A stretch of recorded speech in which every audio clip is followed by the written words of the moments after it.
All right, this is problem 5-121. It is on page 262, and it runs over into the next page, 263. A 2 cubic meter rigid tank initially contains air at 100 kilopascals, 22 degrees Celsius. The tank is connected to a supply line through a valve. Air is flowing in the supply line at 600 kilopascals, 22 degrees Celsius.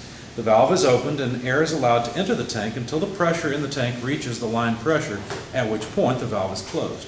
A thermometer placed in the tank indicates that the air temperature at the final state is 77 degrees Celsius. Determine A, the mass of air that has entered the tank, and B, the amount of heat transfer. All right. Well, let's sketch this. Got everything from the problem statement written down, so all the givens, 2 cubic meter volume, pressure initially is only 100 kilopascals. 22 degrees. Yep, 22 degrees Celsius. Probably should just convert that to Kelvin, but I guess we'll do that later. The supply air, so this is the tank.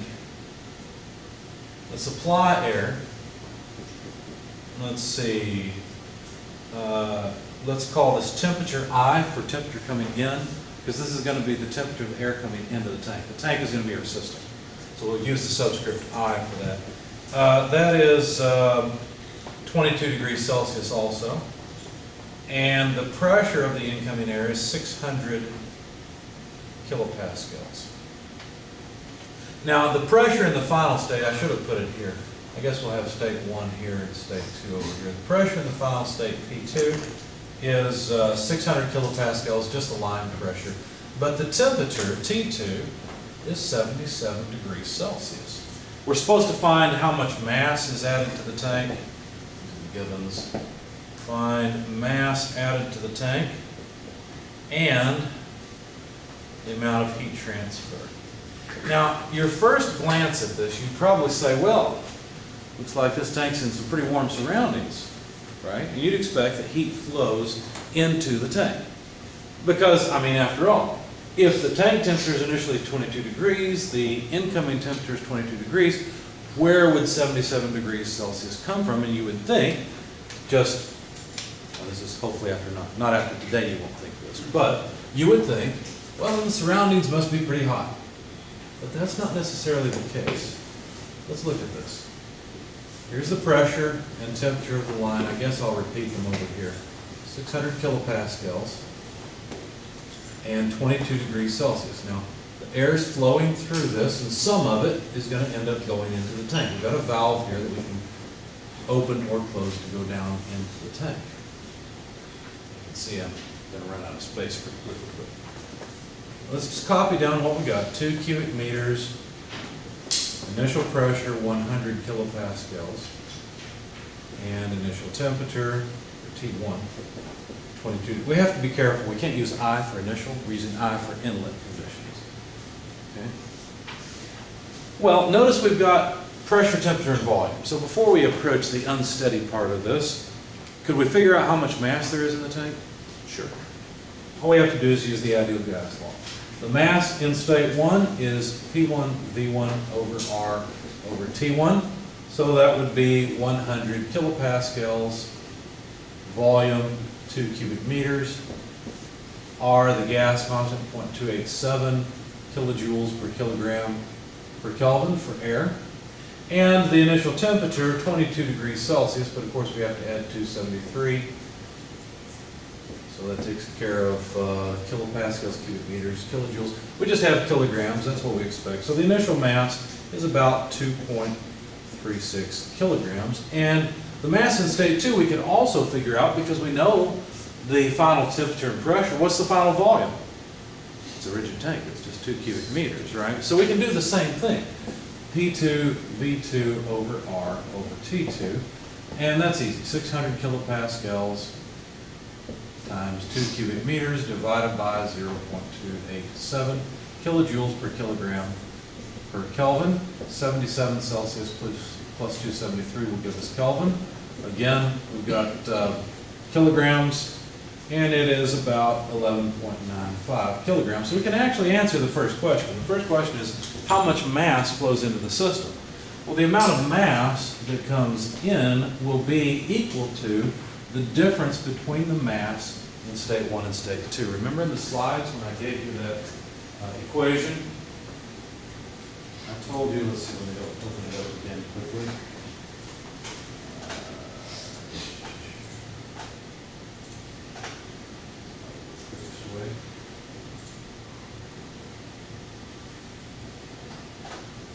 Right, I showed you this and I said, well, our mass balance will look like this.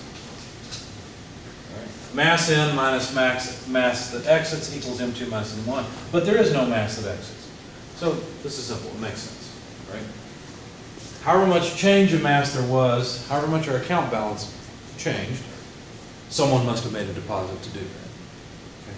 So taking that difference, it's just 9.59 kilograms of mass. And that's our first answer.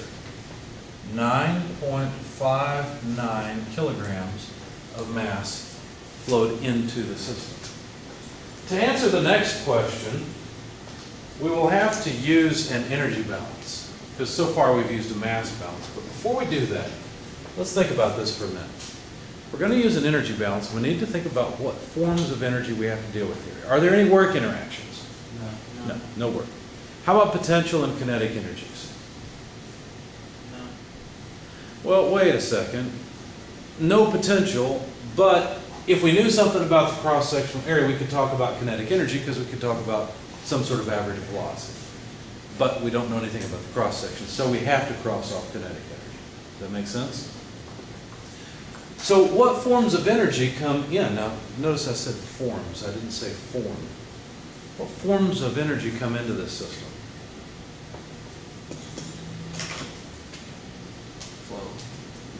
Flow energy, good. What else? Heat or Thermal energy, right? So basically we've got enthalpy coming in. Does that make sense? Well, that's not really a surprise. Remember the energy balance? Basically the energy balance looks like that, right? So we know we get rid of these work terms. No mass flows out, so we get to cross that one off. Well, what about the heat terms? Well, we don't know yet, but we do have this mass flow term. Let me copy it down over here on the board so we can get it on the camera. I think we've got everything we need from this except P2, 600 kilopascals, and T2, 77 Celsius. Okay, so let's get rid of this stuff over here because that's copied down in the figure. So let me jot down what's left over from the energy balance. We're not sure if we need Q in or Q out yet. So I'll just put the heat terms together. Plus, there's only one stream coming in. That mass is the mass that flows in times the enthalpy the incoming mass carries. Does that make sense? Okay. We could look up the enthalpy of this incoming stream. All we have to do is go to 22 degrees Celsius in the air table. Okay. So we could do that. And that's everything on the left-hand side. That equals M2 U2 less M1 U1. Notice we have the amount of mass in states 1 and 2. But I've still danced around this idea of, is the heat flowing in or out? And so far, your intuition is probably telling you the heat must be flowing in. But I would disagree with that. In fact, if you left just a heat in term, you'd find that it's negative. Let's try it. Okay? Let's assume that heat is flowing into the system, and we're going to say it must be Q out's gone, so let's solve for the heat transfer in. We will get a negative number, and I'll explain why in just a minute. Okay? So Q in is M2 U2 less M1 U1. We'll move this term to the other side, minus mass in enthalpy of incoming stream. So, to help me out, please go to the back of your book and look for the ideal gas properties of air table. When you get there, please look up the enthalpy of this incoming stream. I'll write it up here. The enthalpy of the incoming stream is how much. It'll be based only on the temperature. Remember, pressure is a side effect of temperature. It's a side effect of the motion of the molecules on the molecular scale. What page number are we on? Anybody that has it? 935. 935? Okay. Ideal gas properties of air. 22 degrees. Is it in Kelvin? Kelvin. Okay, 22 plus 273 would be what, 295? Is it something we have to interpolate, or is it there? 295 is there. Okay. What is the enthalpy of the incoming stream? Here's what's interesting. The enthalpy numbers and the temperature numbers are really close to each other. Yeah, it's 295.17. 295.17. Good. Kilojoules per kilogram. So that's the enthalpy. What does that enthalpy tell us again? Do you remember? You guys told me just a minute ago. It says that the stream has two forms of energy, thermal and flow. Thank you. That's right. Has flow and thermal energy in it. Well, can this system have any flow energy? Obviously not. It can only have thermal energy, right? So let's find out how much thermal energy it has. Well, we know the temperature in state 1. We know the temperature in state 2. So couldn't we find out the internal energy in state 1 and the internal energy in state 2, or at least the specific amounts? So just slide over on the 295 row and look up the internal energy at 295 Kelvin. What do you get? 16.41. Good. Yes. I'm running out of space here, so let me separate this off. And that's kilojoules per kilogram. Good. Well, while we're at it, let's look up the internal energy at 77 degrees Celsius, and that would be, what, 242, 350, is that right? 350 Kelvin? Okay. So 350 Kelvin, what is the internal energy in state 2? 250.02. That's right, 250.02 kilojoules per kilogram. Do you see how I've got all of these pieces? I know how much mass comes in. I know the mass in the initial and final states, so I can calculate Qn. So let's plug it in and find out. Let's see, M2 is 11.95 kilograms multiplied by U2, 250.02 kilojoules per kilogram. I'll have to break the line. Minus M1, 2.36 kilograms multiplied by U1 to 10.49 kilojoules per kilogram. So kilograms are going away, we're left with kilojoules. Finally, minus the mass that comes in. Well, how much mass comes in? 9.59 kilograms come in, times the enthalpy it carries, 295.17 kilojoules per kilogram. Add all those up and see what you get. 49, or negative 49,518. 49,000, that Sounds like a seems lot. too big. I think you hit the wrong button somewhere.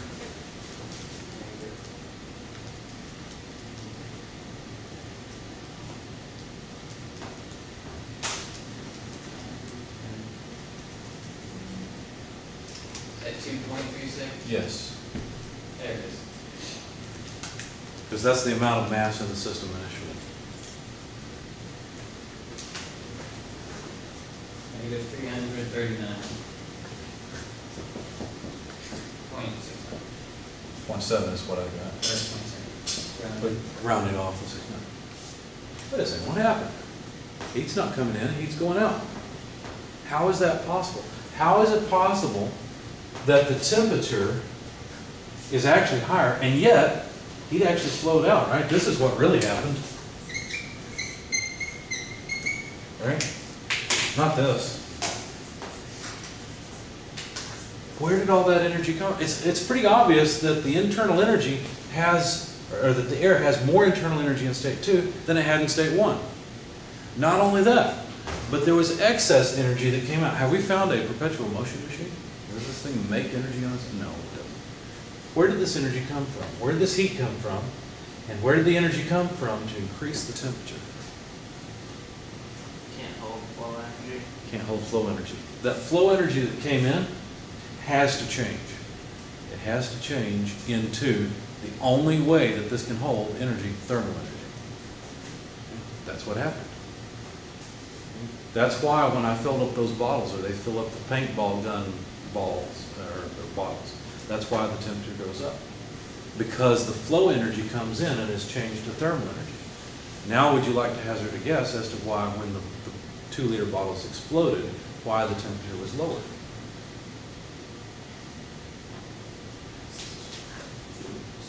So the heat turns into flow energy? Thermal energy? Anyway, what you're saying, you almost said it right. The thermal energy that was in the bottle has to generate the flow energy. You see? Because if the air escapes from the bottle, now it's flowing, right? It has that PV term. And that energy cannot be created. It has to come from somewhere. And it comes from the thermal energy. So the temperature of the air goes down, which cools the bottle. Isn't that amazing? You wouldn't have guessed that from the very beginning, but that's what happens. Okay. Questions? Comments? All right.